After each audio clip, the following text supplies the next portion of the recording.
Hi 10th standard students.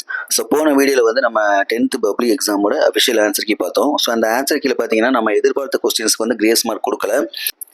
So அதனால் இந்த காரைக்குடியில் உள்ள பழனியப்பன் அப்படிங்கிற சார் வந்து தேர்வுத்துறை இயக்குனருக்கு வந்து ஒரு கடிதம் அனுப்பியிருக்காரு. ஸோ அந்த கடிதத்தில் பார்த்தீங்கன்னா எதுக்கெல்லாம் கிரேஸ் மார்க் கொடுக்கலாம் அப்படிங்கிற மாதிரி அவர் வந்து மென்ஷன் பண்ணி அனுப்பியிருக்காரு.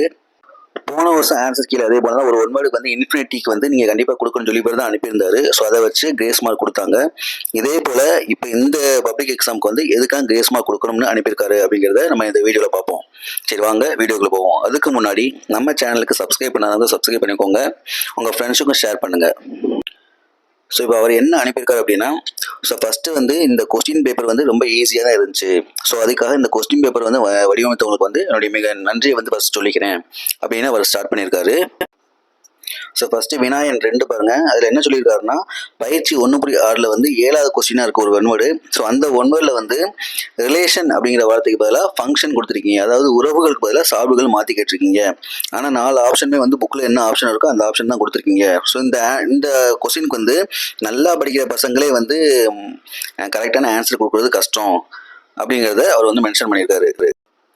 ஸோ நெக்ஸ்ட் என்ன சொல்லியிருக்காருன்னா, 2 கணங்களுக்கு இடையே உள்ள அந்த ஃபங்க்ஷனோட கவுண்டிங்கை வந்து கனெக்ட் பண்ணுறதுக்கு வந்து எந்த ஒரு எக்ஸாம்பிள் சம்மோ இல்லை எக்ஸைஸமோ எதுவுமே புக்கில் இல்லை. அப்படி இருக்கும்பொழுது பசங்க எப்படி இதுக்கு ஆன்சர் பண்ணுவாங்க?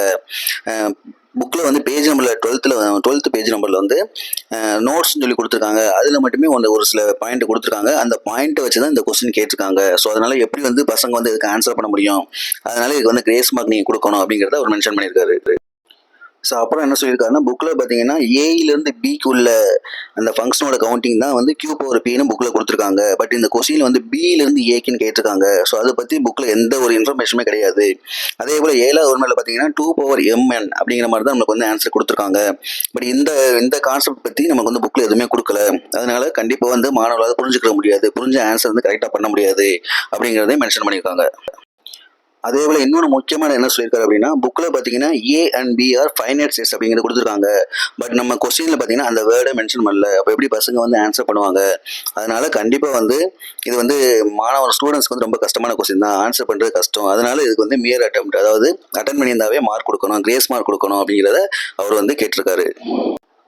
அடுத்து அதே போல் 44வது கொஸ்டினில் ஆவண்ணா கிராஃபு. அதில் பார்த்தீங்கன்னா எக்ஸுக்கு பதிலாக ஒய்யும் ஒய்க்கு பதிலாக எக்ஸும் மாற்றி எடுத்தாலும் அதுக்கு வந்து முழு மதிப்பெண் கொடுக்கணும் அப்படிங்கிறத அவர் மென்ஷன் பண்ணியிருக்காரு. அதாவது எக்ஸில் டைமும் ஒயில் டிஸ்டன்ஸ் எடுக்கலாம், இல்லைன்னா ஒயில் டைமும் எக்ஸில் டிஸ்டன்ஸும் எடுக்கலாம். அப்படி எடுத்து பண்ணியிருந்தாலும் கண்டிப்பாக வந்து ஃபுல் மார்க் கொடுக்கணும் அப்படிங்கிறத அவர் மென்ஷன் பண்ணி கேட்டிருக்காரு.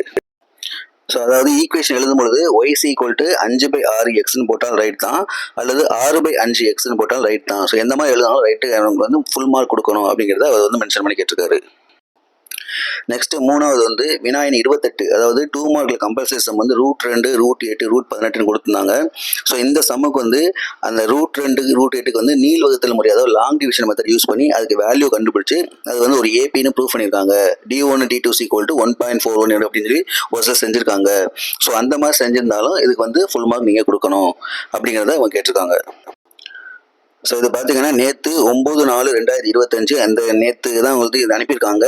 ஸோ இதை வந்து அந்த தேர்வுத்துறை இயக்குனர் வந்து கவனத்தில் எடுத்துக்கிட்டு நமக்கு கிரேஸ் மார்க் கொடுப்பாரா இல்லையா அப்படிங்கிறது இன்னொரு 4-5 நாளில் அவங்க கன்ஃபார்மாக தெரிஞ்சிடும். ஸோ அதுக்கப்புறம் நம்ம போட்ட ஆன்சருக்கு, அந்த கவர்மெண்ட் ஆன்சருக்கு இருக்கு இல்லையா, ஸோ அதில் வந்து ஒரு சில சேஞ்சஸ் வர்றதுக்கும் வாய்ப்பு இருக்குது. ஸோ வந்துச்சு அப்படின்னா கண்டிப்பாக நான் உங்களுக்கு வந்து ஒரு அடுத்த வீடியோவில் உங்களுக்கு சொல்கிறேன். Okay, thank you.